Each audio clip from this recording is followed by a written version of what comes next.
आज दोस्तों हम उत्तर भारत और दक्कन में जो 3 साम्राज्यों का जो युग था उसके बारे में चर्चा करेंगे। सबसे पहले 7वीं शताब्दी तक जो हर्ष का जो साम्राज्य था उसका पतन हो चुका था। इस काल में गुप्त साम्राज्य और हर्ष का साम्राज्य, ये 2 ऐसे साम्राज्य हुए जिसने उत्तर भारत में पूरे गंगा के दोआब क्षेत्र पर अपना नियंत्रण कायम रखा। साथ साथ ही इन्होंने गुजरात के रास्ते विदेशियों से व्यापारिक संबंध स्थापित करे और विदेशों के साथ व्यापार को बढ़ाया। ये इनकी आर्थिक स्थिति को मजबूत बनाने में बहुत मददगार साबित हुआ। इसके साथ ही गंगा का उपजाऊ क्षेत्र इनकी आर्थिक स्थिति को और सुदृढ़ बनाने में अहम भूमिका निभाई। इसी कड़ी में दक्षिण में कावेरी, गोदावरी और डेल्टा के जो उपजाऊ क्षेत्र थे, व्यापारिक दृष्टि से भी वो चोल साम्राज्य के नियंत्रण में रहे, जिससे उनके वर्चस्व को और मजबूती का आधार मिला। इसके बाद 750 और 1000 ईस्वी के बीच में उत्तर भारत और दक्कन में पाल साम्राज्य जो 9वीं सदी के मध्य तक और पूर्वी भारत पर छाया रहा, और जो प्रतिहार वंश था जो 10वीं शताब्दी के मध्य तक पश्चिमी भारत और गंगा के ऊपरी भाग पर राज करता रहा। राष्ट्रकूट जो दक्कन पर राज करता रहा और समय समय पर साम्राज्यवादी नीति के कारण उत्तर और दक्षिण भारत के भागों को भी नियंत्रण में रखा। ये राज्य आपस में साम्राज्यवादी नीति के तहत आपस में लड़ते रहते थे, फिर भी भारत में एक स्थिर जीवन की परिस्थिति इन्होंने प्रदान की। इन्हीं के काल में कृषि का विस्तार हुआ, तालाब, नहरों का निर्माण भी किया गया तथा कला और साहित्य को भी संरक्षण इन साम्राज्यों ने प्रदान किया, जिनमें मंदिरों का भी निर्माण हुआ। इन तीनों में राष्ट्रकूट सबसे लंबे समय तक शासन करने वाला साम्राज्य बना, जो अपनी सेना के साथ साथ अपनी घुड़सवार सेना के साथ अपने शासन को और भी मजबूत बनाया। अब इसके बाद उत्तर भारत में जो वर्चस्व का जो संघर्ष रहा था हर्ष की मृत्यु के बाद, वो था कश्मीर के राजा ललितादित्य ने कन्नौज पर अपना नियंत्रण किया, जो कि उत्तर भारत में प्रभुसत्ता का एक प्रतीक माना जाता था, और यही आगे चलकर दिल्ली प्रभुसत्ता का केंद्र बनी। कुछ वक्त तक ललितादित्य ने बंगाल अर्थात गौड़ पर अपना शासन किया, लेकिन पाल और प्रतिहार साम्राज्य के उदय के बाद उसकी ये शक्ति समाप्त हो गई। इसी कड़ी में दोस्तों हम पाल साम्राज्य के बारे में थोड़ा जानेंगे, जिसमें कि 750 ईस्वी में गोपाल ने पाल वंश की स्थापना की। वहाँ अराजकता के कारण जो अग्रणीय लोग थे उन्होंने पाल को अपना राजा बनाया था। पाल हकीकत में किसी राजा का पुत्र नहीं था, ना ही किसी ऊंचे परिवार का कोई पुत्र था, वह एक संभवतः एक सैनिक ही था।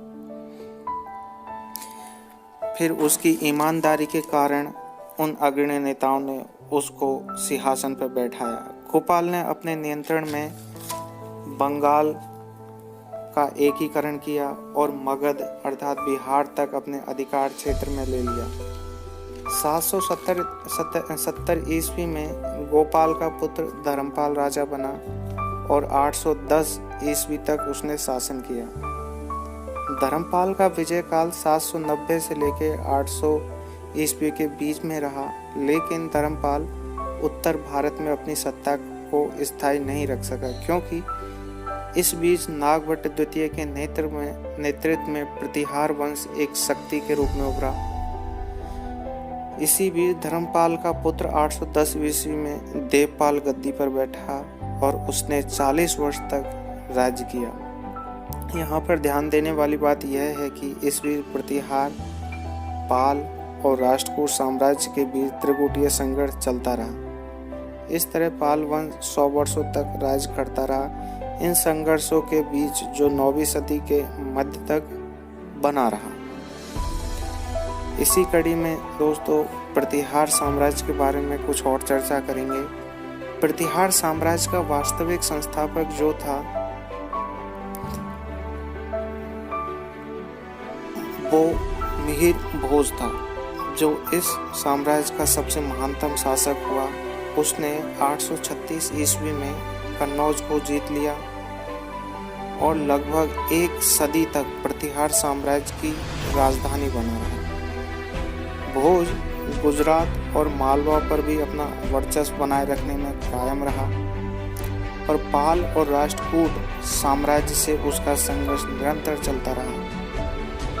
भोज की 1885 ईस्वी में संभवतः मृत्यु हो गई। उसके बाद महेंद्रपाल प्रथम उसका उत्तराधिकारी बना, जो 908 से लेके 9 तक अपनी भोज साम्राज्य को कायम रखने में सफल रहा। इस तरह प्रतिहार आरंभिक 9वीं सदी से लेके 10वीं सदी के मध्य तक 100 वर्षों तक से अधिक समय तक अपना शासन किया, जिसमें उसने ज्ञान, विज्ञान और साहित्य को संरक्षण भी प्रदान किया।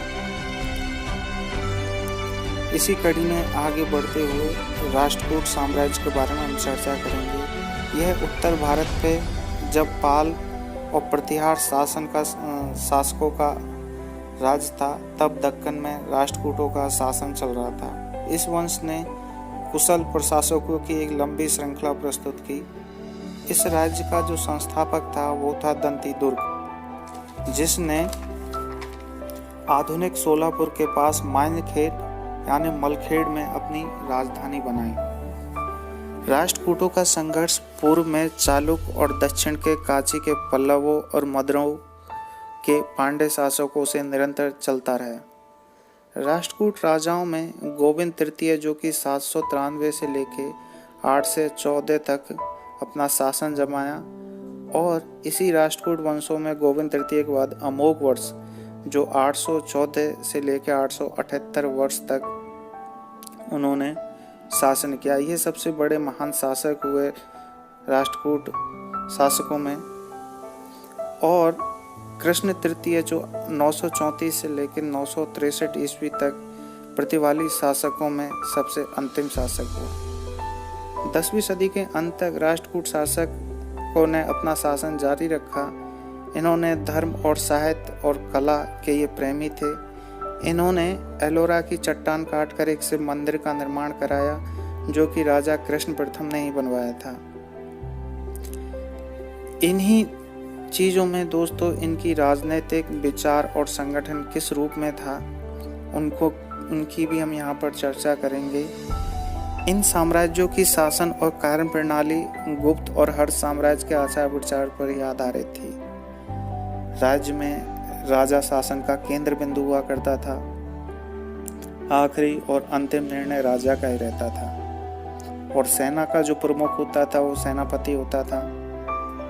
यहाँ पर एक बात ध्यान देने योग्य बात है दोस्तों कि उस वक्त जो राज दरबार सजता था वो केवल राजनीतिक और न्यायिक मामलों के लिए नहीं, अपितु साहित्यिक जीवन का केंद्र बिंदु भी हुआ करता था। और जो राजा का पद था वो पुश्तैनी होता था। राजा की सलाह के लिए कई मंत्री रहते थे। मंत्रियों का चुनाव राजा प्रमुख परिवारों में से ही करता था, इसलिए उनका पद प्राय पुश्तैनी होता था। अभिलेख और साहित्यिक दस्तावेजों से हमें पता चलता है कि लगभग हर राज्य में एक पत्राचार संबंधी मंत्री होता था। इसके अलावा एक राजस्व मंत्री, कोषाध्यक्ष, सेनापति और एक मुख्य न्यायाधीश। इसके साथ एक पुरोहित भी होता था। और युद्ध में काम आने वाले घोड़े राष्ट्रकूट और प्रतिहार वंश के राजाओं ने समुद्र के रास्ते अरब और पश्चिमी एशिया से, अपने स्थल के रास्ते खुरासान, फारस और मध्य एशिया से आयात करते रहते थे। इन साम्राज्यों में सीधे प्रशासित क्षेत्र भी हुआ करते थे जो सरदारों द्वारा शासित होते थे।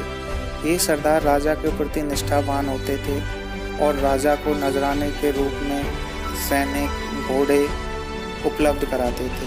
धीरे धीरे इन सरदारों का स्वतंत्र होने का प्रयास किया। आगे चलकर ये सरदार सामंतों का रूप लिया, जिससे इनकी जो संपत्ति थी वो स्थायी होने लगी।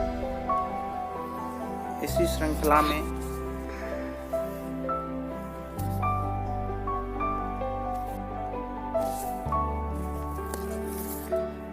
आगे चलकर दोनों बिना किसी भेदभाव के ये सरदार सामंत शब्द का प्रयोग करने लगे। राष्ट्रकूट साम्राज्य में प्रत्यक्ष प्रशासित क्षेत्रों को प्रांत, विषय और भुक्ति में विभाजित किया गया था। राष्ट्र का प्रमुख राष्ट्रपति कहलाता था और इसका कार्यभार वही होता था जो पाल और प्रतिहार साम्राज्य में उपरेख का। विषय आज के जिले के समान था और भुक्ति उसमें भी छोटी इकाई थी। पाल और प्रतिहार साम्राज्यों में विषय से छोटी इकाई को पत्तल कहते थे। इन छोटी इकाइयों की ठीक ठाक भूमिका ज्ञात नहीं है।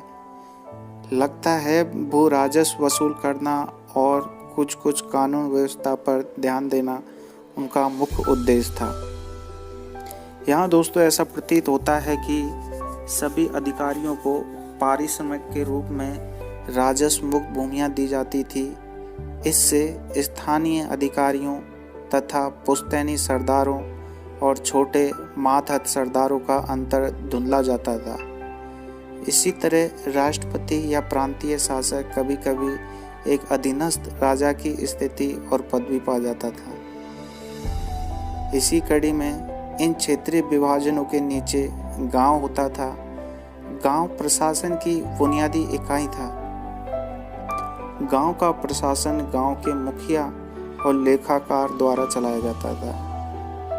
ये आम तौर पर पुश्तैनी होते थे और उन्हें राजस्व मुक्त भूमि के रूप में भुगतान किया जाता था। अक्सर मुखिया को अपने गांव में गांव के बुजुर्गों से सहायता मिलती थी, जिनको ग्राम महाजन या ग्राम महत्तर कहते थे। ऐसा मालूम होता है कि राष्ट्रकूट साम्राज्य में विशेषकर कर्नाटक में स्थानीय विद्यालयों, तालाब, मंदिरों और सड़कों की देखभाल के लिए ग्राम समितियां होती थीं। ये ट्रस्ट के तौर पर धन या संपत्ति ग्रहण कर सकती थी और उसका प्रबंधन भी कर सकती थी। ये उप समितियाँ मुखिया से घनिष्ठ संबंध बनाकर काम करती थी और जमा राजस्व का एक भाग पाती थी। मामूली विवाद इन्हीं समितियों द्वारा तय किए जाते थे। ऐसी ही समितियां नगरों में भी थी और दस्तकार संघों के प्रमुख भी उनसे जुड़े हुए थे।